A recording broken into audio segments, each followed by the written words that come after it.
Here at Paddy Power, we're the home of the Money Back Special, with some incredible offers every single week. Check out the website or app today. Terms and conditions apply. 18 plus begambleaware.org.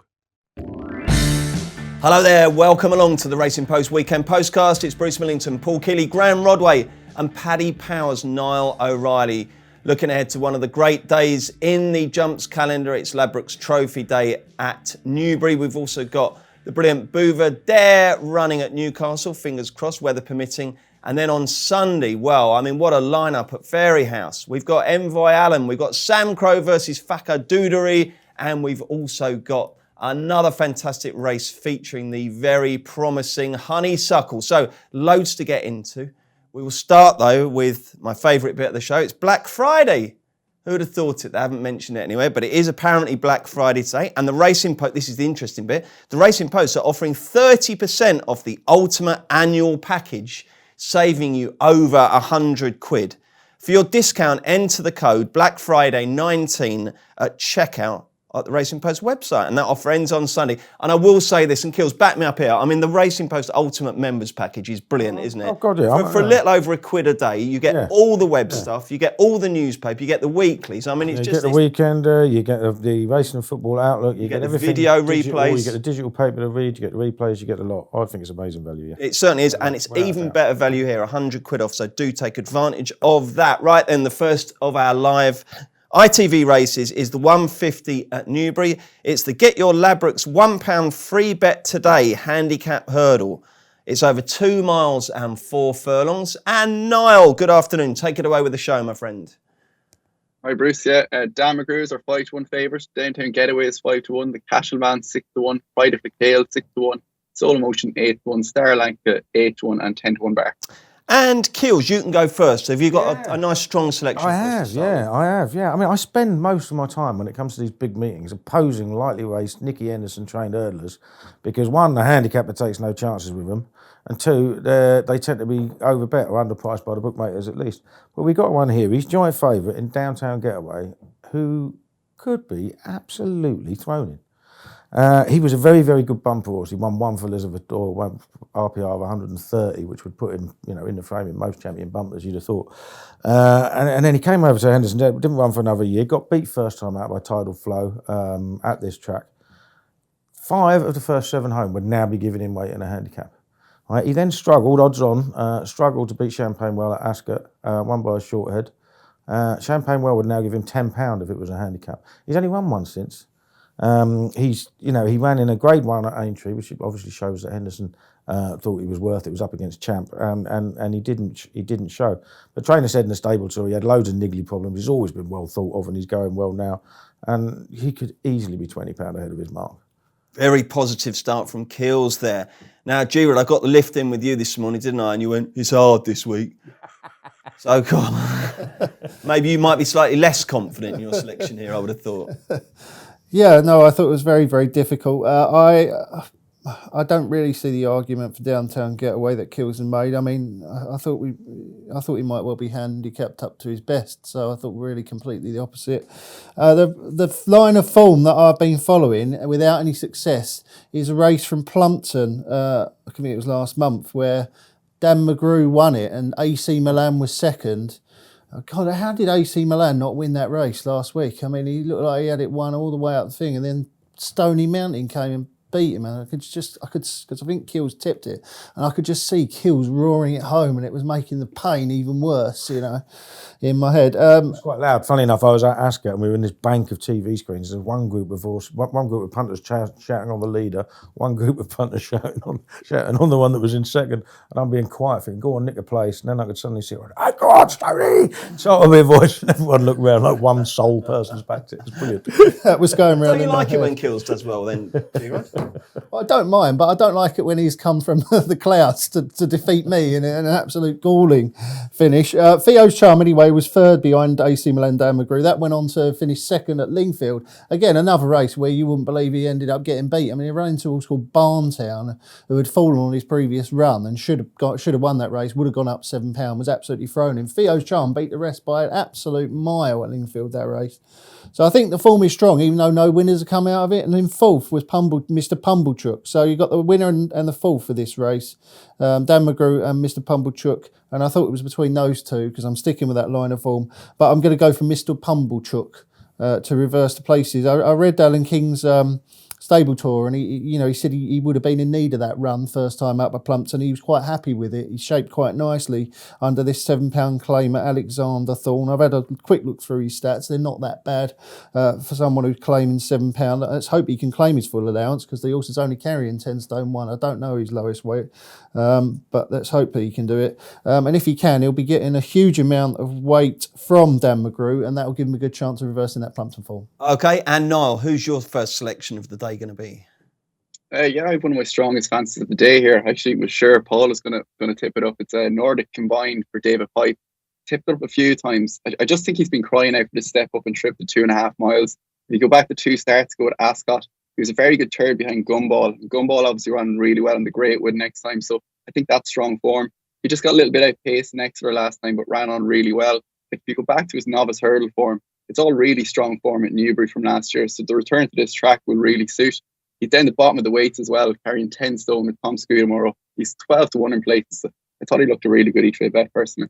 Okay, so Keels goes for Downtown Getaway. G-Rod has gone for Mr. Pumblechook.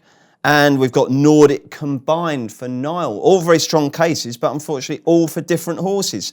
Let's see if there's any more unity when it comes to 225, which is the Labrokes Where the Nation Plays. Intermediate hurdle.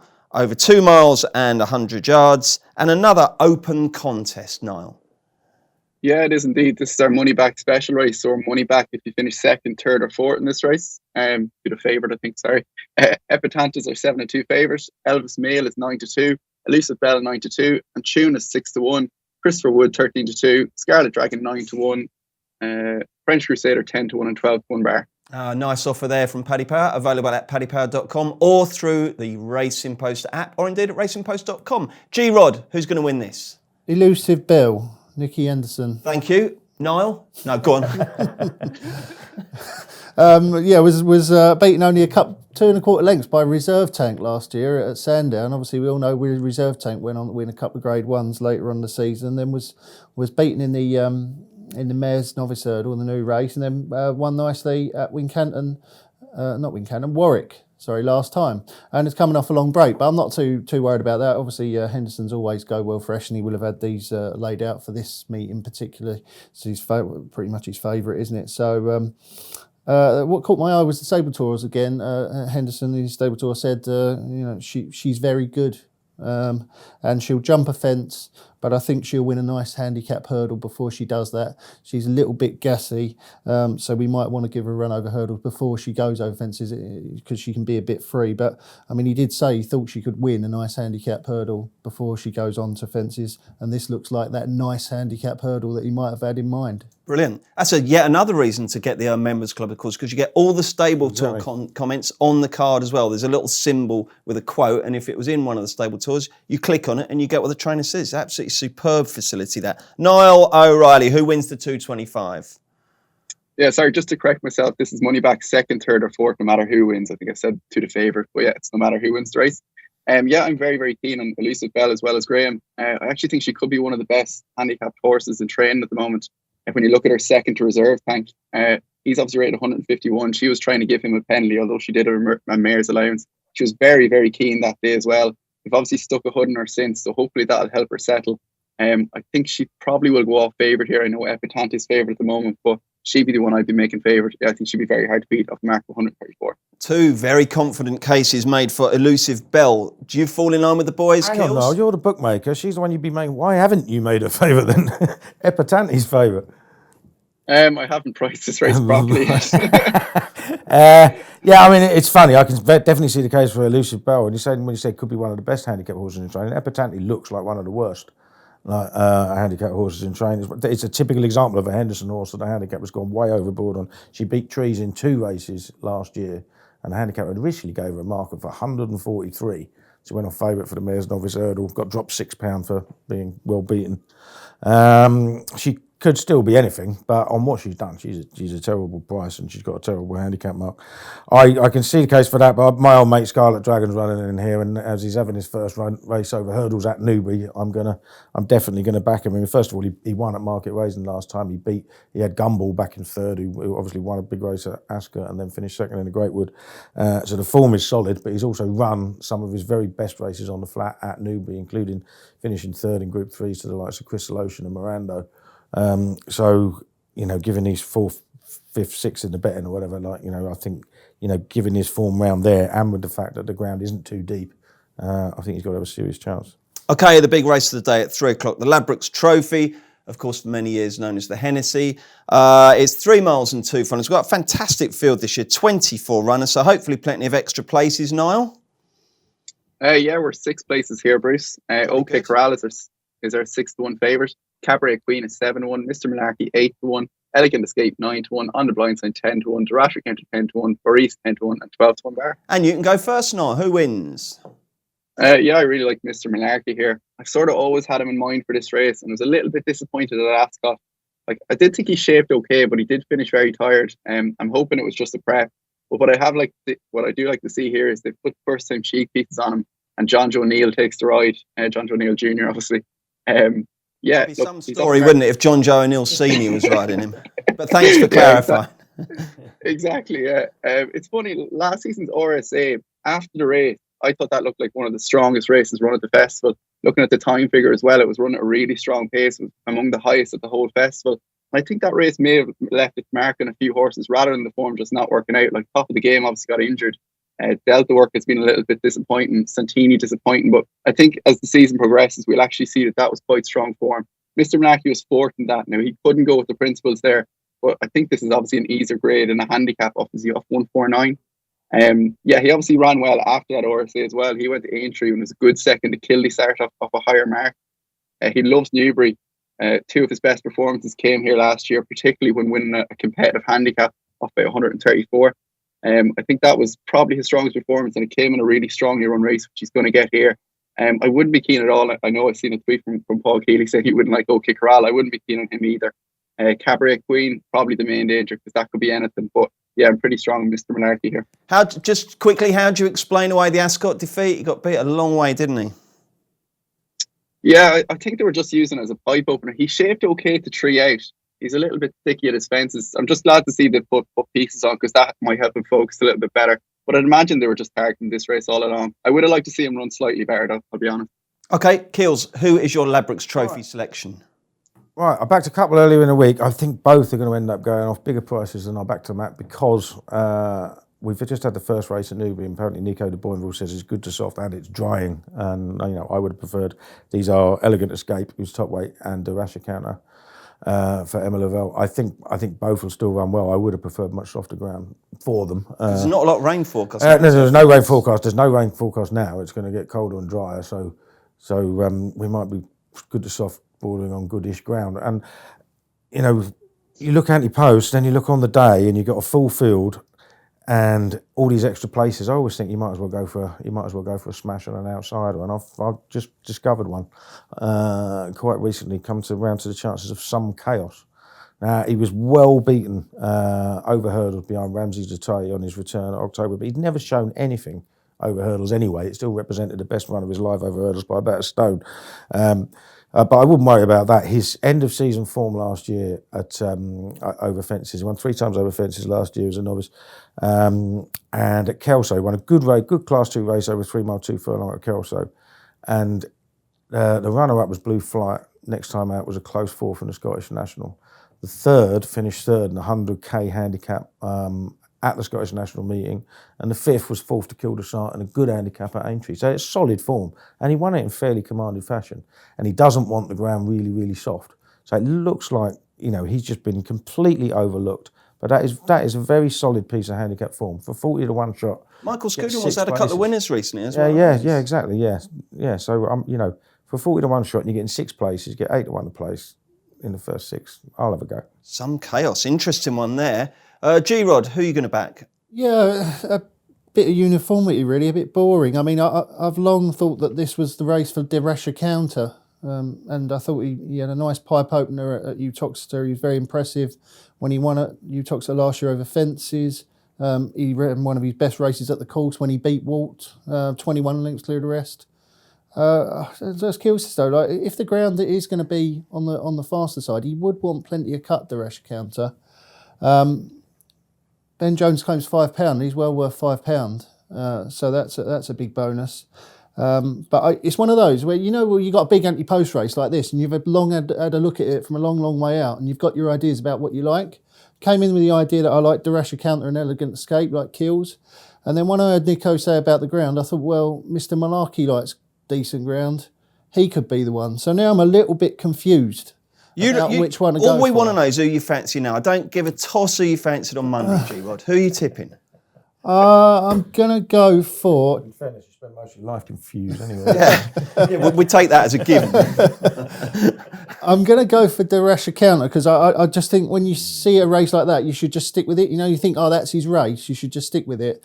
But it wouldn't surprise me at all if Elegant Escape or Mr. Malarkey won, and I'll be backing all of them. The 340 at Newbury is the Labrokes Handicap Chase over 2 miles and half a furlong for the Jim Joel Memorial Trophy. What's the latest betting from Paddy Power?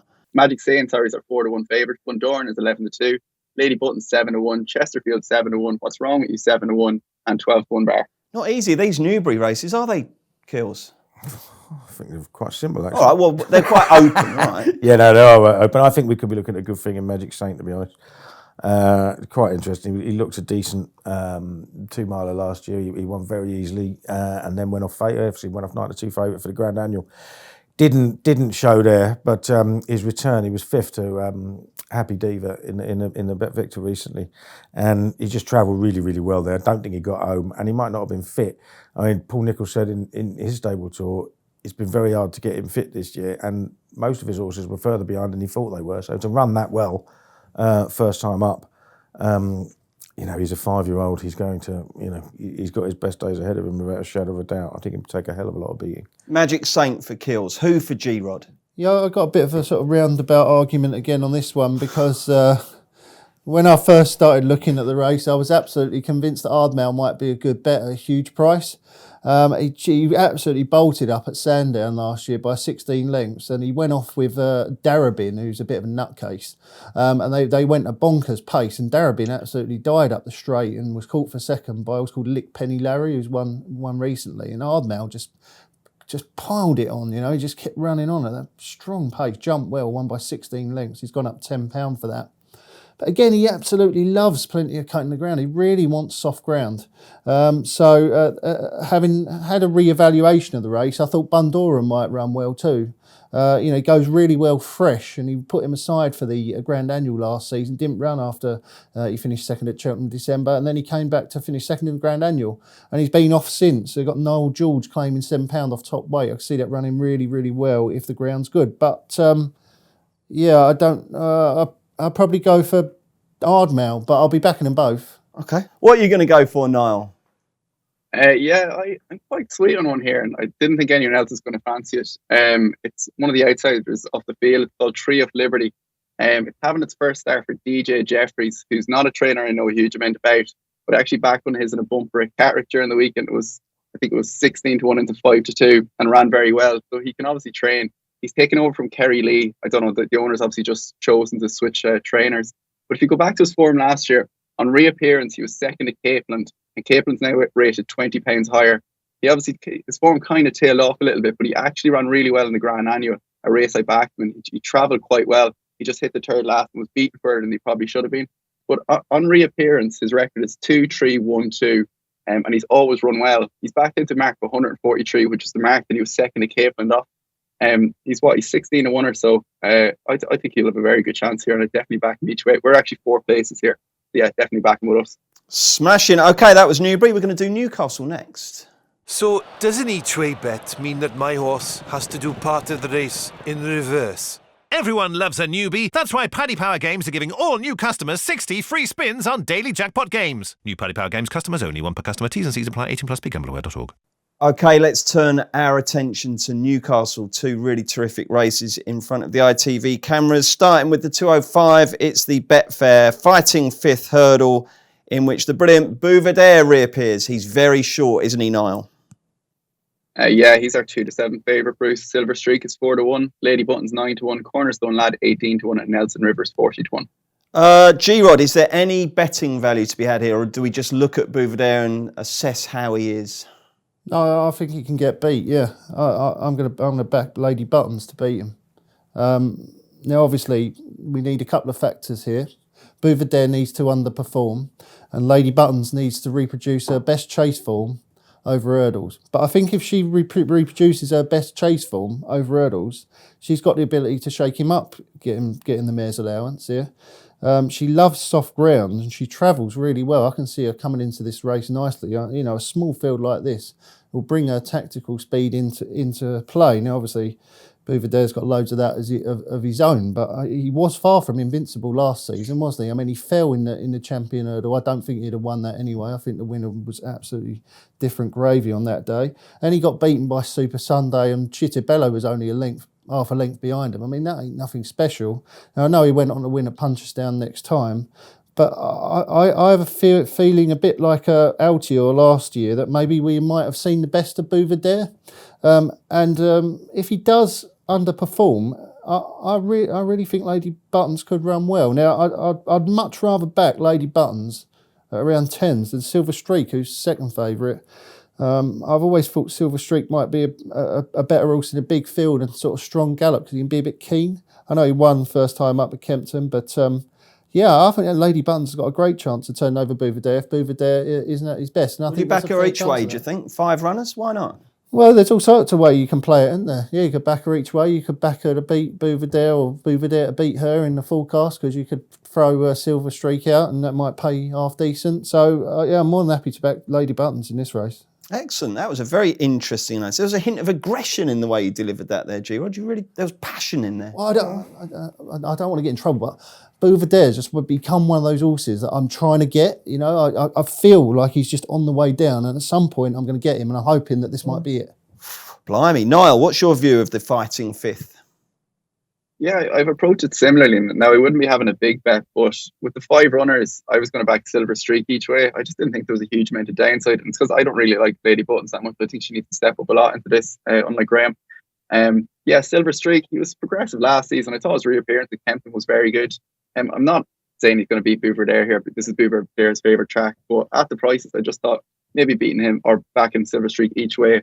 I do agree with what Graham said on Bouvedere. I do think he showed a lot of signs of regression last year, and I don't think he's going to reach the heights he has reached in previous seasons this year. So I will be taking him on most of the year. I'm going to do it here with Silver Streak. Okay, I thought we'd brush past this race in a couple of minutes, but there's a lot of angles coming out from the boys. Kills, what are you going to do? I mean, I'm sort of between the two. I will be staggered if Silver Streak beats Lady Buttons. I really will. I mean, I make Lady Buttons odds on to finish in front of Silver Streak. Well, there'll be match bets, won't there? Yeah, there will be match bets. There'll be betting without a favourite. He has run reasonably well on soft ground. He doesn't like it. Right? And the clerk of the course said yesterday it's as deep as he's ever known it at this time of year at Newcastle. So he's going to hate it. And again, he's going to be free, and he's just going to fall in a hole. Absolutely convinced of that. Lady Buttons loves it. She glides through it. Whether she's good enough to beat Bouvedere, I don't know. I'd be tempted to have a bet though at 10-1. Yes, each way. Yeah, a bet each way, but I'll leave the proper bet for the just without a favourite. Okay, interesting stuff. She will win or finish second. Excellent. Okay, the other race from Newcastle on TV is the 320. It's the Betfair Rehearsal handicap chase over nearly 3 miles, and this is an open affair. Niall, give us a show of betting, and then tell us who you think's going to win it. Yeah, so Kill Film Cross is their 7-2 favourite. Top Bill Ben is 4-1. Johnny Sofa 9-2. Lakeview Lad 5-1. Captain Case 11-2. Captain Redbeard 7. Taking Risk 15-2 and 20-1 bar. Yeah, I'm quite sweet one. I actually backed it earlier in the week, and I'm happy to see he's declared in Top Bill Ben. He was a much bigger price. I think he was like 8-1 in places. He's about 9-2 or 4-1 or ourselves now. Just I think all these novices from last year were a very strong bunch. If you look at the handicaps being won or early in the season, like Vindication won up 151. Chris's Dream won the Troy Town last week up 146. Top Bill Ben is up 151 here, but he has a class edge. Like that third to loss in translation with top of the game second is the strongest piece of form coming into this. Yeah, I think there could be a better handicap horse in the field, but like I said, I think he's got a class edge here. I think he'd be very hard to beat. Kills, who do you think's going to win I it? like Top V Bennett Weatherby, but I mean, he just disappointed me. He went out very quickly, and I can't believe he hadn't been got ready for it because he'd won both his previous starts there by miles. Like, you know, and I know it was the Charlie Hall, and he may have been a bit out of class, but I mean, he should have run better than he did. No, last year's winner, Lakeview Lad, won this and then went on to win the Royal America at Weatherby, and in second both times was Captain Chaos. I think Captain Chaos is something like £17 better off with Lakeview than for this race last year, and he is now back in headgear. He's run 2 races without headgear this season, hasn't shown much at all. He's got first-time cheek pieces. All his wins have come in headgear. He just looks like he's been laid out for it by Dan Skelton. I think around about 7 to 1's a good price. G-Rod, who's your selection going to be, mate? Yeah, we'll have a bit of this one. Captain Chaos, same as Kills. I can tell you exactly how much better off he is. He gets £25 this year. He was getting £14 from Lakeview Lad last year. He's beaten, I think, 2 and a bit lengths. So he's £11 better off. And he only ran once after that, and he ran well behind any second now at Cheltenham next time, the Cheltenham Festival. He was 6th of 20-odd. That was all in blinkers, those runs, and yeah, you completely forget his first two runs this year. I mean, no headgear on, and he's run like a complete sort of like he's not interested. You know, he sort of just tailed himself off. And this time they switched the headgear up on him, and they're going to put cheek pieces on him this time instead of blinkers. That just looks the ideal thing that might spark him back. He's obviously a bit of a character, but he's got loads of ability when he puts his best foot forward, and he loves testing ground. He obviously goes well at Newcastle. He's really well handicapped, only £1 higher than when second last year. Marvellous. Okay, thank you very much indeed. That's the TV action. Let's see what the guys fancy on the other races on Saturday. We've got the rest of Newbury and Newcastle. We've also got Fairyhouse, Bangor and Wolverhampton. What have you got for us, Kills?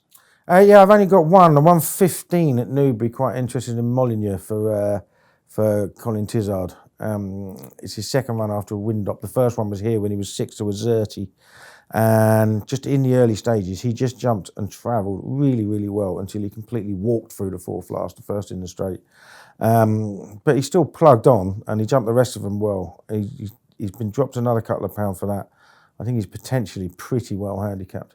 Can I ask you, have you formed a view on the benefit or otherwise of wind ups? Have you found a way of making them work for you? No, I'm always interested in them. I think a lot of jumpers have wind ups in the close season anyway, don't they? You see, one after the other, they come back. But I think second, is it something you pay attention to? Would you say? It's something I pay attention to. I don't keep records, partly because I'm lazy. But I mean, they're on the race card. Anecdotally, I tend to think that second time out is probably the time to back them. Interesting. G-Rod, who's on your roundup list? I only got one as well, and Wolverhampton 650 is quite a decent handicap. Finoa is dropping in grade, was tried in listed company last time at Leopardstown, well beaten, but I mean that was flying too high. It's a really tough and genuine 7 furlong performer, racing off top weight and goes from the front. I can see him making them all go here, Finoa. He's only run twice, I think, on the all-weather and once at the course, and he ran really well there. I think he finished 3rd on his only try there, so I'm expecting him to step up. Now he's back on the all-weather at Wolverhampton. That's Finoa in the 650 at Wolverhampton. And Niall.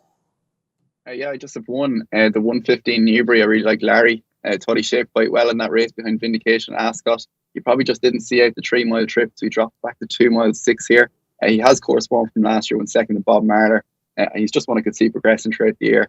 This doesn't look that strong, and yeah, I'd be fairly keen on him. That's Larry. Okay, naps time.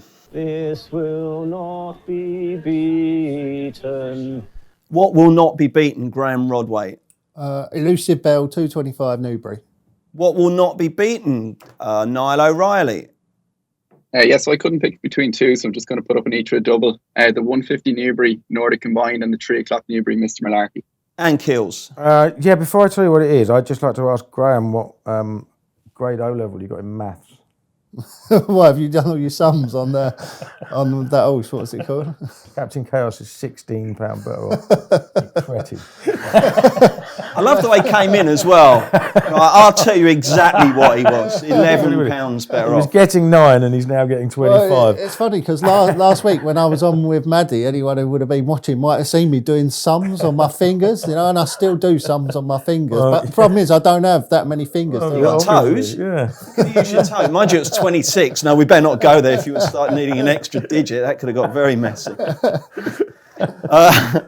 Righto, Carol. Yeah, right. Kills, what are you going to go for? Getaway, 150 Newbury. All right, there's some absolute star names from the jumps game in action at Fairyhouse on Sunday. We're going to assess their chances next. Check out Paddy's Rewards Club. Simply place 5 bets of £10 or more across any sport in a week, and you'll get a free £10 bet then next week. T&Cs apply. 18+. BeGambleAware.org. Welcome back to the Racing Post Weekend Postcast. It's Bruce Millington, Paul Keeley, Graham Rodway and Niall O'Reilly from Paddy Power, looking ahead to a great card at Fairyhouse. 3 Grade 1 races featuring some of the big names in jumps racing horses. We expect to play a leading role at the 2020 Cheltenham Festival. We'll start with the 1 o'clock. It's the bar1racing.com Royal Bond Novices Hurdle. Envoy Alain dominates the market, Niall. Yeah, he does. He's our 8 to 11 favourite, Bruce. Abacadabras is 7 to 2. Midnight Run is 15 to 2. Soviet Pimpernel 10 to 1 and 16 to 1 bar. And Niall, we'll let you go first. Yeah, look, Envoy Allen should be very difficult to beat. He's not one I'd be backing at 8 to 11, so I think that it's worth backing one each way. The one I'm going to chance is Soviet Pimpernel. He's 10 to 1 at the moment. I just love the way he travelled through that Cheltenham race. For me, he was the best horse in the race. He finished second to a horse of Paul Nichols called Quel de Stan, with Torpillo back in third. Now, Torpillo came out and won a very hot race at Wetherby, a novice chase next time. So it's given the form a decent look to it. The time figure was high enough as well. Yeah, just at the price is 10 to 1 each way. He brings in a different form line, which I like. So yeah, I'll just chance Soviet Pimpernel. Kills, even though Envoy Alain is obviously a very sexy young horse with a high profile and a very short price. If you look at RPRs, he's not miles clear here, He's not going to be miles clear because he's only run once over hurdles, and they all run in these maiden hurdles that aren't that competitive. The only ones that are there to win are at the front from the off, and so plenty of them have put up good bits of form. Now, there's an interesting horse I like each way against him is Midnight Run, trained by Joseph O'Brien. He's run 4 times. His only defeat came to Envoy Allen in a bumper. He got beaten 4.5 lengths, so he has a bit to find. But he won very easily the next time. He won extremely easily at Cork from a reasonable horse last time, and I think he's probably pretty decent. I mean, this is a really good race. You ever seen the film Midnight Run? I have, yes. Brilliant, isn't I it? liked it, yeah. Superb film. G-Rod, who do you like in the 1 o'clock at Fairyhouse? I won't be messing around in this race. I think that Envoy Alain will win. I mean, he looks an absolute superstar. He bolted up in Cheltenham, didn't he? And was very impressive first time up down Royal. I expect him to win, and I think that it'll be a lot shorter than 8 to 11 as well. Okie doke. 1:30. The bar1racing.com Drinmore Novice Chase over 2 miles and 4 furlongs. What a contest we've got in store. Give us the latest from Paddy Power, Niall. So Samco's our 5 to 4 favourite. Backyard Dudery is 13 to 8. Ronald Pump 6 to 1. Borough Saint 8 to 1. Chef de Zobo 20 to 1. And King Tangle is 33 to 1. Looking forward to this race immensely, Kills. Oh, yeah, without a shadow of a doubt. I mean, it is fascinating, isn't it? I mean, I at least think Samco's now doing what he should have been doing last year. Whether he had any problems, he looked really... It's like the second coming of the second coming. Well, yeah, exactly, yeah. I mean, he could turn out to be superb. I kind of hope he is. What he achieved on his debut isn't very much. If you look at the Racing Post ratings, we've got Fakir Duderi's run a 17-bound better performance. So he's a very short price for what he's done. We don't know he's absolutely back to his best until he runs against some decent horses. And Fakir Duderi's, it'd be his first trip at 2.5 mile. But I mean, these Triumph hurdle horses tend to be stayers rather than 2 milers anyway. And I'd imagine it's going to suit him down to the ground. Same sire as Clanders Oboe, won a King George. I just favour Fakir Duderi's getting away on this occasion. Looking forward to this one, G-Rod? Yeah, fantastic race. Obviously, Sam Crow's the X factor. If he comes back to his top hurdles form, then he will win. But that's a long time ago now, isn't it? And but he did leave that bad form or that disappointing form from last year. He seemed to leave that behind in his chase debut, didn't he? Or are you yet to be convinced? I'm yet to be convinced. I laid him actually that day, just on the hope that something stupid might happen. He was long bitter then, aren't you? And never ever in doubt, was it? But I mean, he was really entitled to win that race. I mean, he could run to all of his worst form that he did last season and probably still won that race. So I don't really think we learned anything new about him that day. I certainly don't think we learned that he was right back to his best, and I think he's going to need to be right back to his best to beat Fakadu Dairy, trying to give him the 4-year-old allowance here. This horse last season, I backed him in the Supreme and came to the conclusion straight after the race that it was crying out for further, would definitely improve for a step up in trip. And then they ran it twice over 2 miles again at Aintree and Punchdown, and the horse actually ran fantastically well on both occasions, considering I thought the distance would be too short for him. And first time out of fences, he looked fantastic, and that form is much stronger than anything that Sam Crow did on his chase debut. I mean, the second was Smellon, who obviously will finish second in 2 champion hurdles, and the third's a really nice horse called I'm a Game Changer, who's used to be trained in Britain by Philip Bobbs, now trained by Gordon Elliott. And I've got that also in mind for a big handicap chase towards the end of the season, because I could see that maybe winning that 2.5 mile race that they have at Cheltenham Festival. I really think that was a strong race. Mellon and Fakadu Dairies were 13 lengths clear of that I'm a Game Changer. And I think that form's really strong. And as I say, you're going to see a much improved performance for a step up in trip from Fakadu Dairies. I hate saying the word, but I mean, he's as close to a certainty as I can find. I really fancy him. Wow, the boy's very confident on Fakir Dudairies. Who do you like, Niall? Yeah, it's a race all week that it's been kind of split in the trading room. I'd be close to making Fakir Dudairies favourite. I actually think they were a very strong bunch of 4-year-olds last year. I backed the one that beat him a punch, then Fusel Raffles for the champion hurdle. So yeah, I was just really impressed with how he jumped. He beat Mellon, which is obviously strong form. Sam Crow won a bad race in a slowly run race as well, and I wasn't overly impressed. Like, he's really, like, I quite liked him last year, and he's got to do something special now to make me a believer again, because I'm just not anymore. So yeah, I'm definitely going to side with Fakir Dudairies. Although it'll be billed as a match race, you've got Ronald Pumping at 6-1 and Borough Saint 8-1. Can either of those upset the apple cart, do you think, Kils? Ronald Pump has just come from nowhere, isn't it? I mean, he was absolutely, useless over hurdles, basically, and he's just kept improving. And he won very, very easily last time. And obviously, Borough Saint won the Irish National last year. So we're talking good horses. Well, not last year, the end of last season. So and remains a novice, and he travels well, so he might be fine. So I wouldn't be entirely surprised if there was an upset. Fascinating race. At 2:40, it's the bar1racing.com Hatton's Grace Hurdle over 2.5 miles. And Honeysuckle, the very promising horse of Henry de Bromhead's, heads the market. Take it away with a show of betting, Niall. Yeah, so Honeysuckle is our 6-4 favourite. Bacardi's 11-4, Apple's Jade 11-4, Penhill 6-1, David's Charm 16, and Kilo de Vic is 33-1. What a card this is, G-Rod, isn't it, on Sunday? Yeah. I've always wanted to go to this one, actually, because, just grade one after grade one after grade one, and this is another one.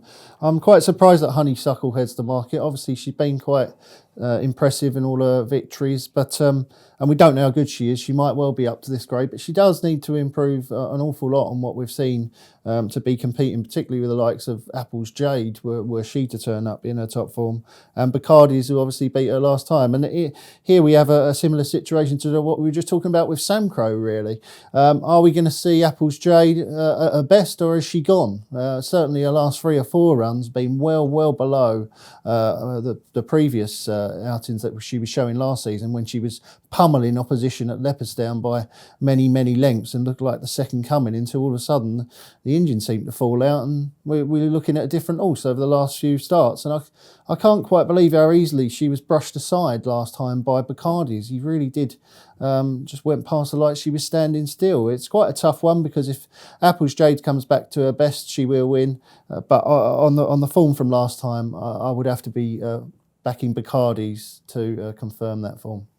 OK, do you think Apple's Jade has gone at the game, Niall, or do you think she can come back? I think she can come back. Now, I've been hearing pretty bad reports about her, how she was working over the winter. But apparently, from what I've recently heard, and this is whispers, that she's come right back to her best, or somewhere towards her best. Like, I was at Fairyhouse for this meeting last year, and she was just awesome. Don't know how far she went, by about 20 lengths or something like that. This track and going right-handed really suits her, so I think that will help her here. Honeysuckle has looked very good, but she has come and proven in this level now. So at that sort of price, she wouldn't be for me. I'm just going to side with Apple's Jade and hope she comes back to her best there. Who are you going to go for, Kills? Yeah, well, it's funny. I mean, we're talking about Apple's Jade having disappointed last time. Racing Post Ratings has got her running to 154. She's disappointed, and that's why she's second favourite. Best we've got Honeysuckle running to is 145 ever. Like, you know what I mean? So it is a case of hype over substance. She's got those string of ones next to her name. She looks really good, but wow, does she have to improve just to beat a below par Apple's Jade? So she is not a great price. I would favour Apple's Jade. Yeah. Okay, anything else on the Fairyhouse card you like, or indeed on the remaining British meeting at Carlisle? Niall, start with you. I just had one at Carlisle. It actually won yesterday. It's called Dorking Cock. It's trained by Tom Lacey. It won very easily. I think it was at Taunton yesterday. It's going to come out here under a penalty here. I just thought it won so easily it'll probably go in again. That's Dorking Cock, 12.20 Carlisle. Dorking Cock, and what about? Well, I was exactly going to say Dorking Cock as well. Didn't take the fences. Obviously, won easy today. He'll come out and win again. The opener at Fairyhouse at 12.30 is interesting. Grade 3 juvenile hurdle. No surprise that Joseph O'Brien has some very good juvenile hurdlers. Again, he's got two in there, A Wave of the Sea and Cerberus. There was nothing between them when they first met. Both have run to a really high level since. Whoever wins will be clear favourite for the Triumph, I think. I'll just go for A Wave of the Sea. You're all done, Graham, aren't you? All tipped out. Well, I did have one for Leicester, but it's off. Well, there's not much point giving it to us. Haven't got one then, have you? No, so I don't have anything else. Okay. Weekend plans, G-Rod? What am I doing? I'm working. Yeah, I'm doing live tipster on Saturday. Yeah, so race day live, racingpost.com. If you've got any questions for me, I'm sure you will.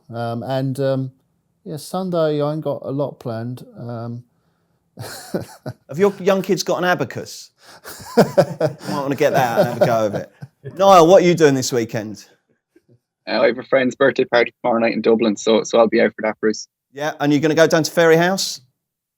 Depends on what time I get up on Sunday, maybe. Come on, man, you live there. Go, get over there. That's scandalous. We'd all love to get out there, but it's too far. And Kills, Newbury is a possibility. Yeah. I'm umming and ahhing over Newbury. Yeah, it'd be nice if I have a winner later on today. Then I'll definitely be going. Why wouldn't you go? I've just been going racing quite a lot lately. Under a bit of pressure. Under a bit of pressure, yeah. Okay, mate. And what about Sunday? Liver and other half.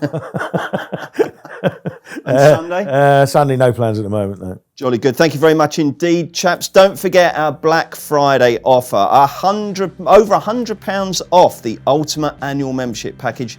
You enter the code Black Friday 19 at theracingpost.com and you can take advantage of that fantastic offer. We're back on Monday to review the action. We've got golf on Wednesday, football on Thursday, and we're back next Friday for another Racing Post Weekend Racing Postcast. I'm Jose Mourinho. I know a thing or two about being special. Getting a road named after you in your hometown, special. Winning the daily jackpot on Paddy Power games, not special. Understood, Jose. Yes, someone wins an average £40,000 jackpot every single day. So if you win, don't think you're special. Daily Jackpots by Paddy Power Games. Jackpots must be awarded by 11 p.m. and vary from day to day. Jackpot is shared with other operators. Available on selected games. T's and C's at paddypower.com. 18+, begambleaware.org.